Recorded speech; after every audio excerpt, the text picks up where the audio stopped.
Picture this. A man starved for a home-cooked meal, walking into a kitchen that looks like a war zone. It's a sight that would make Gordon Ramsay weep. You'd think a tornado had swept through, but no, it's just the aftermath of a cooking attempt. The anticipation of a feast quickly turns into dread as the reality of the situation sinks in. There's a woman, apron askew, flour dusted over her face like a ghost, wielding a spatula like a knight's sword. Confidence radiates off her, completely oblivious to the culinary Armageddon she's just unleashed. It's like watching a peacock strut through a minefield, blissfully unaware. The struggle to find a woman who can cook is real. It's like hunting for a unicorn in the midst of a herd of donkeys. It's not just about the cooking, it's about survival, man versus unseasoned chicken. And there I was, staring down at a plate of what was supposed to be chicken. Unseasoned, undercooked, and utterly tragic. You would think that was the end of my culinary misadventures. Oh, how wrong you would be, you know.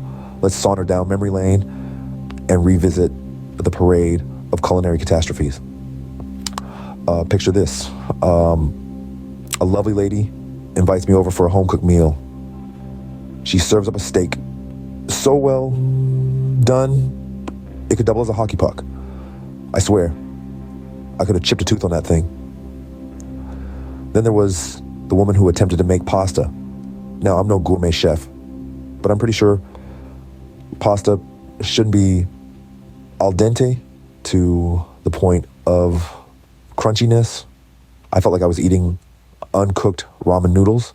Oh, and let's not forget the woman who thought that salt was an optional ingredient.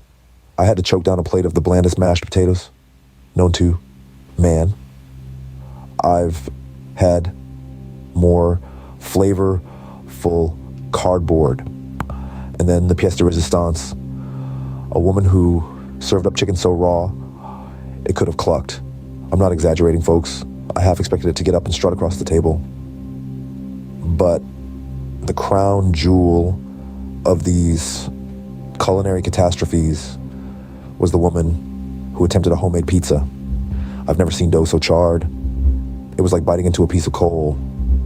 At this point, I was starting to think that I was cursed, doomed to a life of takeout and instant noodles. But like the brave knight facing the dragon, I soldiered on in my quest for a woman who can cook.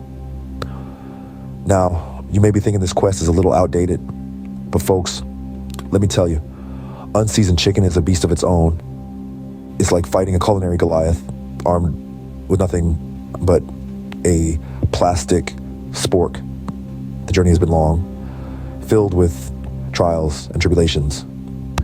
I've met the sirens of the saltless seas, luring me in with their promises of home-cooked meals, only to serve up dishes as bland as cardboard.